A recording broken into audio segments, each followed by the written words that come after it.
You know that moment when you open your banking app and for a split second you hesitate? Not because you don't have money, but because you're not sure what you'll feel, relief, or regret.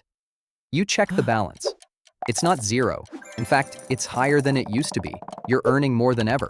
Maybe you even got that raise you were chasing for months. So why does it still feel tight? Why does it still feel like you're one unexpected expense away from panic? Here's the uncomfortable truth most people never say out loud. Your salary might be the exact reason you're staying poor. Sounds wrong, right? I mean, more income should mean more wealth. That's what we've been told. Work hard, earn more, life gets easier. But look around for a second. How many people do you know who earn well, but still feel stuck? Still stressed? Still waiting for someday to feel financially free? Exactly. So, what's going on here? Here's the part most people miss. A salary doesn't make you rich, it makes you dependent. Let me explain. Imagine your salary like oxygen. Every month, it flows in and keeps your lifestyle alive. Rent gets paid, subscriptions continue, groceries show up, credit card bills go out, everything survives. But the moment that oxygen stops, everything collapses. That's not wealth, that's maintenance. And the more your salary increases, the more expensive your life machine becomes. Think about it. You get a raise. What happens next? Be honest. Do you invest all of it? Or do you upgrade your life just a little? Better phone, better apartment, more eating out, maybe a vacation you deserve. Nothing crazy, just improvements, right? And suddenly, your new salary becomes your new normal, your new baseline, your new trap. This is called lifestyle inflation. But here's the psychological twist nobody talks about. It doesn't feel like a trap. It feels like progress, and that's why it's dangerous. Because you're not being irresponsible. You're just adapting. Let's make this real. Say you earn $3,000 a month. You somehow manage to save $500. Not easy, but possible. Now you get a raise to $6,000. Double income. Life should be easier now, right? So you start spending a little more. Rent goes from $1,000 to $2,000. Food gets better. You start ordering more. Maybe you finance a car. Now your expenses are $5,500. And your savings? Still $500. Same effort, same stress, different numbers. That's the trap. Your income doubled, your life improved, but your wealth didn't move. Let that sink in. So the problem isn't your salary. It's what your salary is training you to become. Because every month, your brain learns something. If I earn more, I can spend more. And that belief quietly shapes your identity. You become the type of person who consumes at your income level, not below it, not strategically, just at it. And here's where it gets deeper. Your environment reinforces it, your friends upgrade, your coworkers upgrade. Social media constantly shows you what better looks like. So even if you try to hold back, it feels like you're falling behind. Have you noticed that?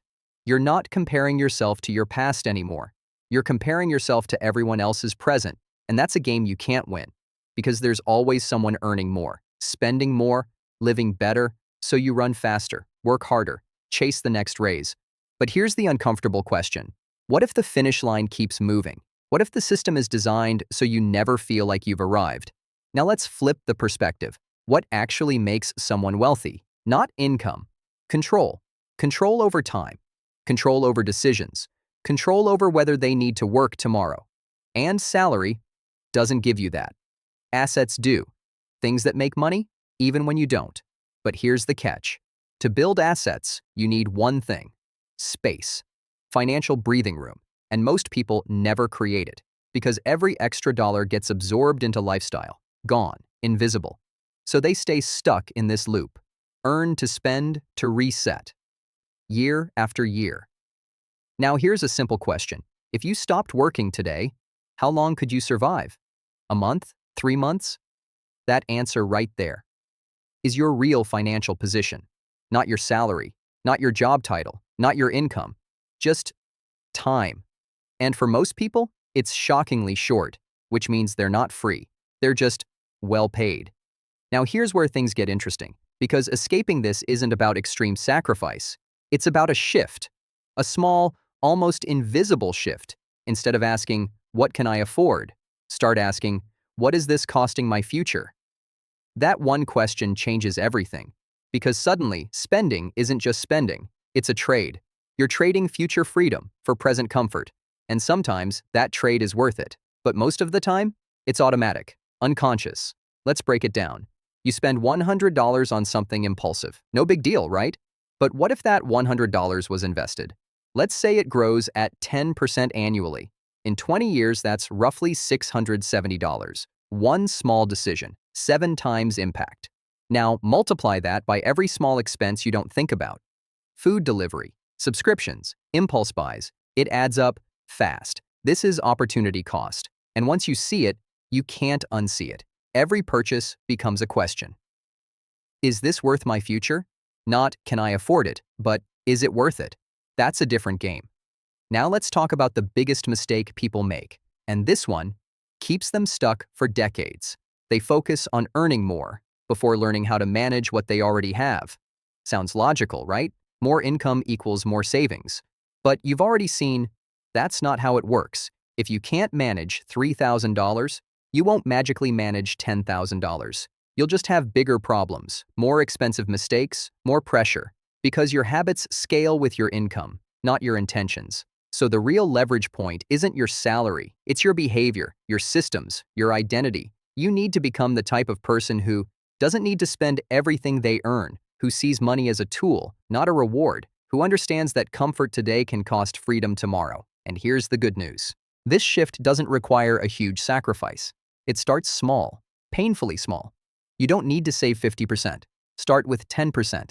Automate it, hide it, make it invisible, because what you don't see, you don't spend. Then slowly increase it. 15%, 20%. And something interesting happens. Your lifestyle adapts, just like it adapted when your income increased. But this time, it works in your favor.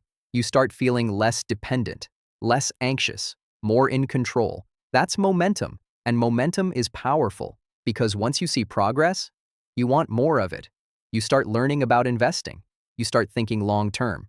You start saying no to things that don't matter, not because you're forced to, but because you've changed. Your identity shifts from spender to builder. And that's when the game changes. Because now, your money starts working. Even when you're not.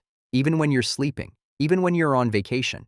And slowly, your dependency on your salary decreases. That's the goal. Not quitting your job tomorrow. Not becoming a millionaire overnight. Just reducing reliance, step by step, month by month.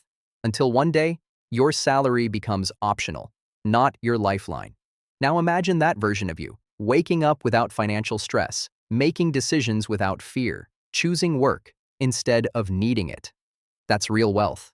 And it doesn't come from earning more, it comes from becoming different. So next time your salary increases, pause. Don't celebrate by upgrading your life. Upgrade your strategy. Because if you don't, you'll just build a more expensive cage, and it'll look like success. It'll feel like progress. But deep down, you'll still feel stuck, and years from now, you'll wonder where all that money went.